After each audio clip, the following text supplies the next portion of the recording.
Have you ever spent like an entire weekend reading one of those really life-changing philosophy books? Oh, absolutely. Right. You're meditating, you're feeling completely at peace with the universe, you got it all figured out. And then you completely lose your mind in Monday morning traffic. Yeah, somebody cuts you off and the enlightenment is just instantly gone. Exactly. You feel like you have the actual secret to life on Sunday night, but by Tuesday afternoon, you are snapping at your coworkers and stressing over the exact same petty dramas you literally just swore you had transcended. It is honestly the most universal cycle of human frustration.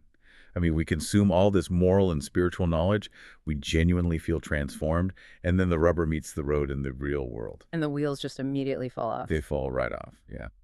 Well, welcome back to the deep dive. If you're listening to this, you are probably someone who really cares about personal growth.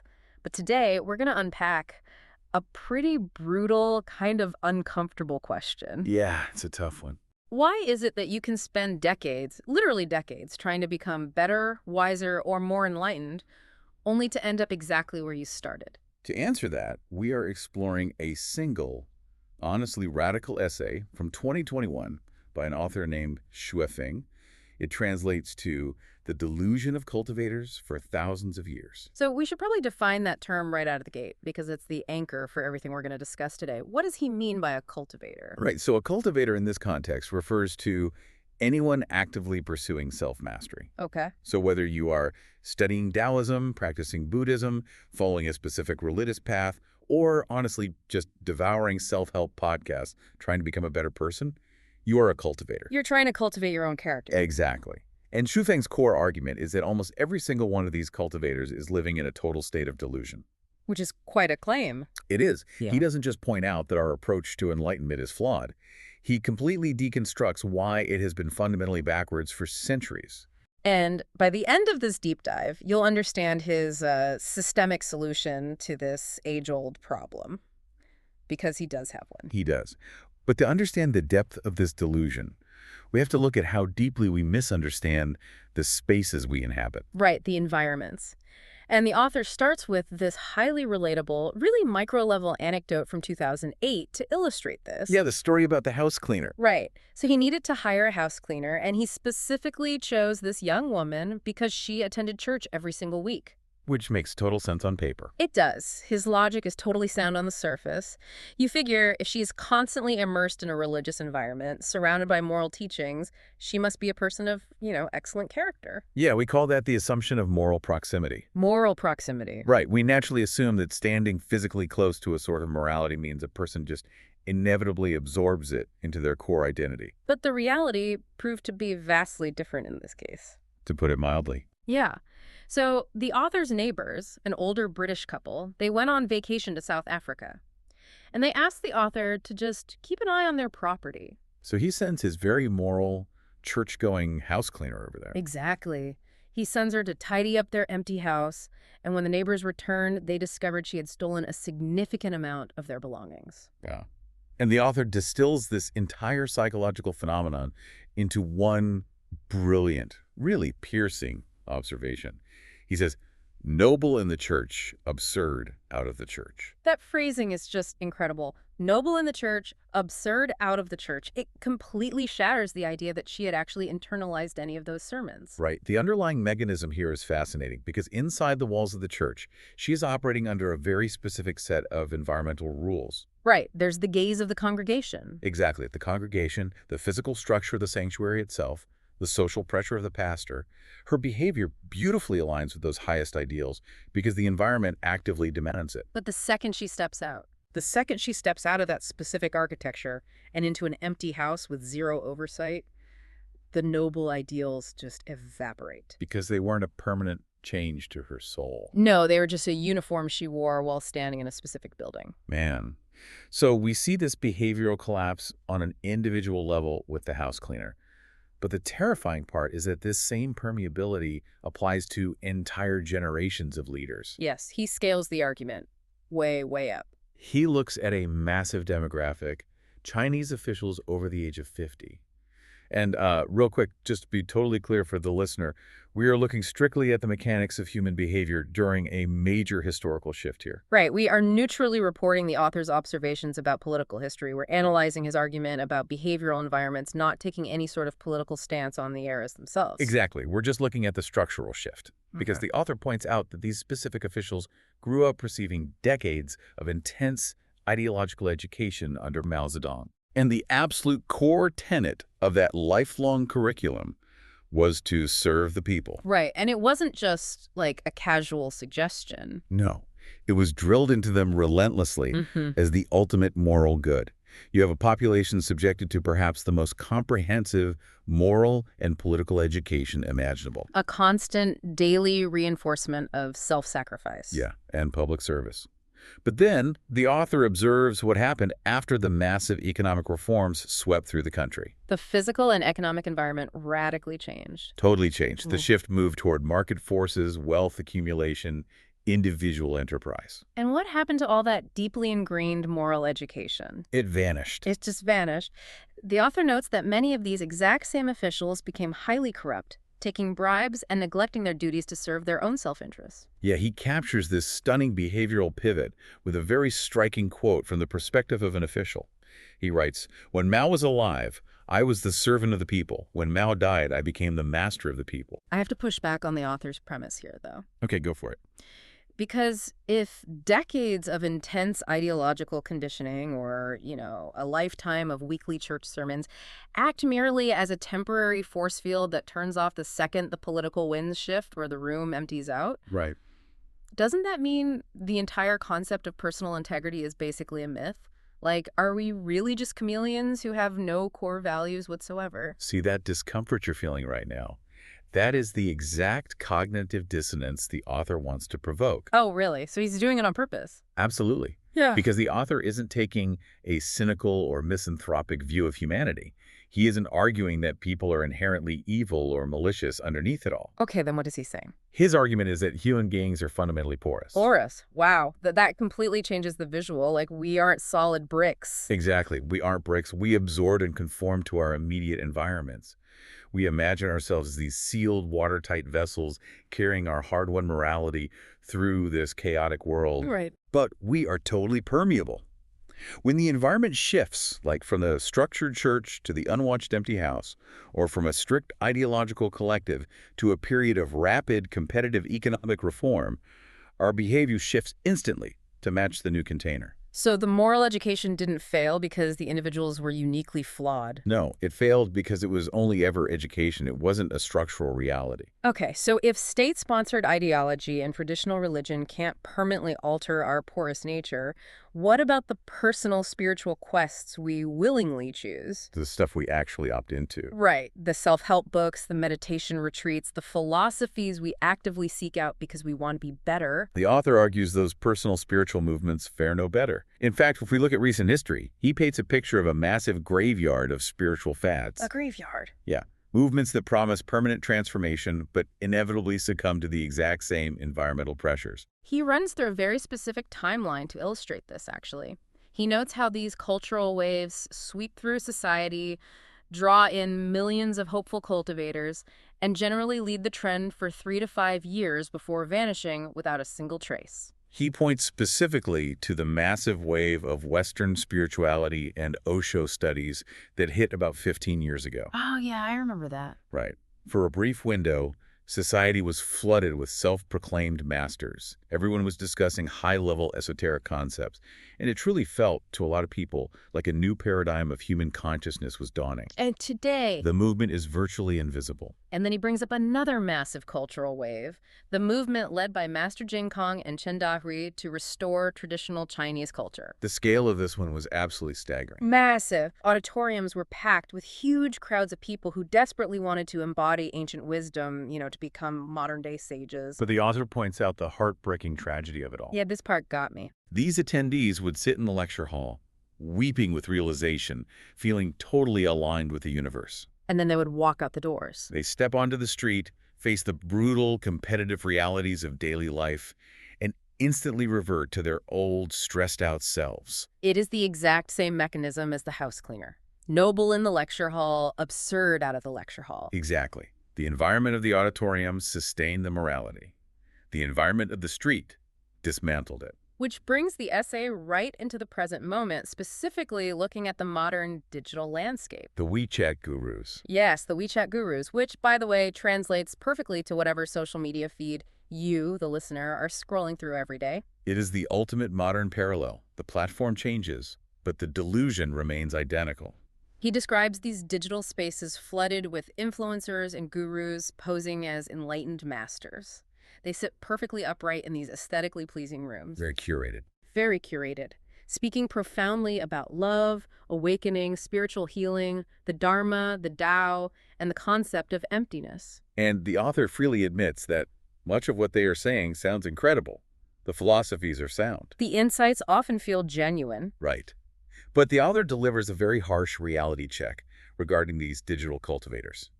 He urges us to look closely at the actual lives of these seekers. Behind the screen.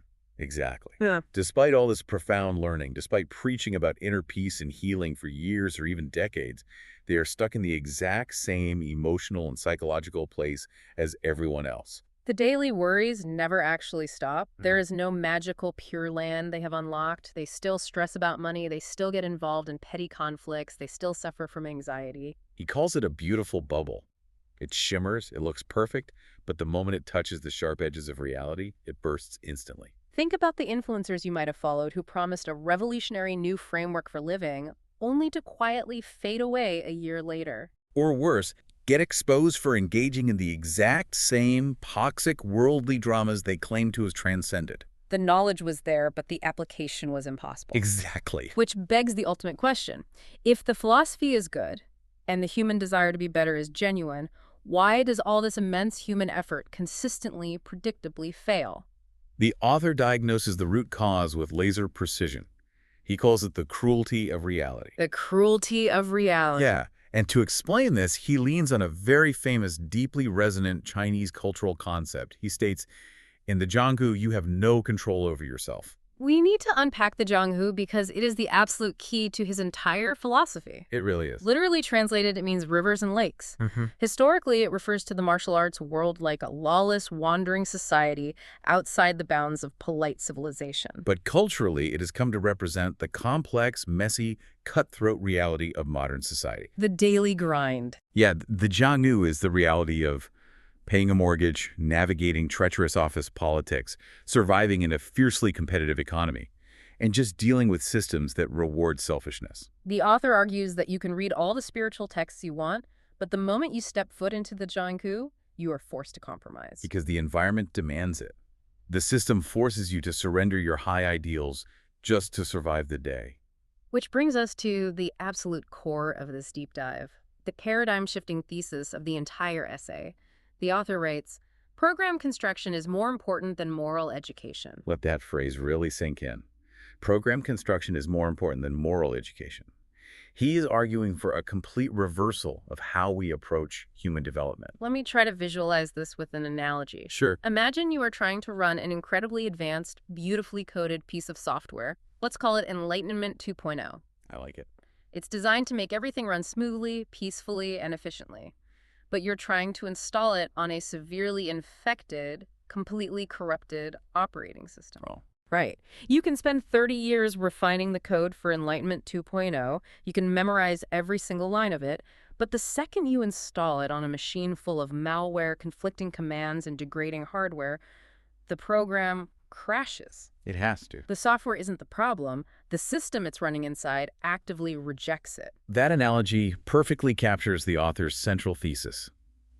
Throughout human history, crowds of desperate people have sought to become sages. They want nothing more than to successfully run Enlightenment 2.0 in their minds. But the success rate is staggeringly low. Why?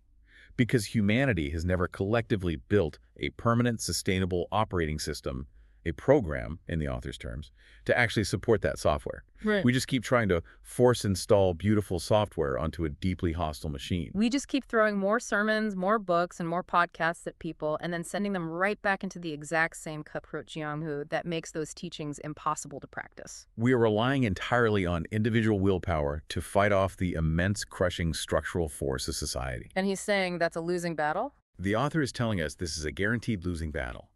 You cannot outmeditate a physical environment designed to make you stressed, competitive, and fearful. The soil dictates what grows, regardless of how much you whisper to the seed.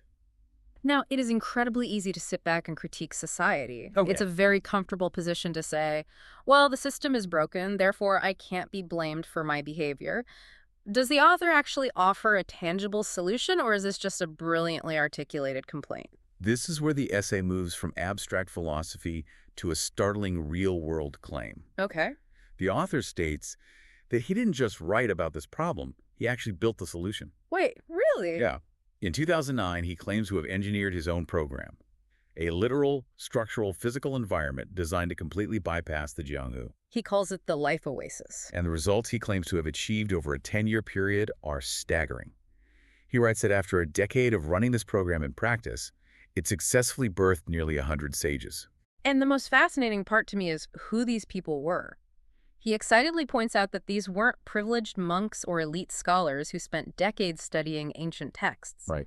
These were ordinary people, including farmers with only an elementary school education. Yeah. Yet, within this program, they developed the moral qualities of sages. They lived peaceful, beautiful, immortal-like lives. They didn't need decades of complex theoretical study. They just needed to be planted in the right soil. By restructuring their daily environment, by likely removing the frantic economic scramble for basic survival, aligning social incentives so that cooperation was rewarded instead of competition, and basically engineering out the stress of the jianghu, the behavior naturally elevated. But here's the crucial caveat. This is the detail that proves his entire thesis. Yeah, this is the catch. He doesn't claim he magically cured their souls forever. No, not at all. Yeah. The author admits, freely and clearly, that if he were to completely dismantle this Life Oasis program tomorrow and send these nearly 100 enlightened sages back into regular society, If he drops them right back into the jianghu. if he sends them back, he says they would quickly revert to being ordinary, stressed, even vulgar people. That is so profound. He is admitting the environment is doing the heavy lifting, not their individual spiritual fortitude. The monumental success of the program isn't that it gave these farmers superhuman willpower to resist temptation. The success is that the program itself does not possess the conditions for corruption, greed, or anxiety to grow. The soil is different. This brings every single thread of this deep dive perfectly together. It really does. Think about the house cleaner. If you had kept her physically and socially inside the environment of the church permanently, if that community and structure was her entire world, she wouldn't steal. Not because she suddenly became a saint. Right, but because her environment wouldn't incentivize, allow, or require it. And the officials from the 1980s. If those individuals had been placed into the author's Life Oasis program, instead of a rapidly deregulating hyper-competitive market economy, they wouldn't have taken bribes. The mechanics for bribery simply wouldn't exist in that space. Exactly. It fundamentally flips the script on the entire self-improvement industry. We spend billions of dollars and millions of hours trying to aggressively change the seed when we really need to be looking at the chemistry of the soil. Which leads to the author's ultimate plea to anyone listening, to anyone trying to better themselves. The final warning. Step out of the delusion. Step out of the delusion. He tells the reader plainly, if you are just sitting online reading profound quotes, or even if you are an expert preaching to massive audiences, your effort is largely useless if you do not embed yourself in a supportive program. Without a physical, economic, and social environment that practically aligns with your values, you are fighting a losing war against human nature. He closes the essay with this really striking poetic metaphor. Yeah, he says that without the right environment, without the program to sustain it, all your spiritual and moral efforts are like flowers in a mirror or the moon in the water. You can see them clearly. They look incredibly beautiful. But they possess zero substance. Right. The moment you reach out to grasp them, the moment you try to apply them in the harsh reality of the world, they vanish. Because there is no structure holding them up. They are merely reflections of an ideal we cannot sustain in the current atmosphere. So, to you listening right now, as we wrap up this deep dive, we want to leave you with a completely different angle to ponder. We've talked a lot about how our environments shape our own morality, but what does this mean for how we view others? It forces a radical reassessment of judgment, honestly. It really does. If our morality is truly just a product of our program, if we are merely porous vessels reflecting the systems we are forced to survive in, how do we judge the people who do terrible things in our current society? Right. The ruthless executives, the corrupt politicians, the people who cut you off in traffic. Are they inherently bad people, or are they just highly adapted survivors of a deeply broken program? And furthermore, were the architects who built our stressful society evil? Or were they just victims of the broken program that came before them? Where does the systemic soil end and personal responsibility actually begin? That is the ultimate dilemma. I mean, you cannot build a frictionless engine while pouring sand into the gears, but Someone still has to take responsibility for the sand. exactly. So think about the architecture of your life's program. Are you trying to grow a lotus flower in a parking lot? Keep questioning the structures around you. Look closely at the soil you are planted in and the soil you are planting others in. Thank you for joining us on this deep dive, and we'll see you next time.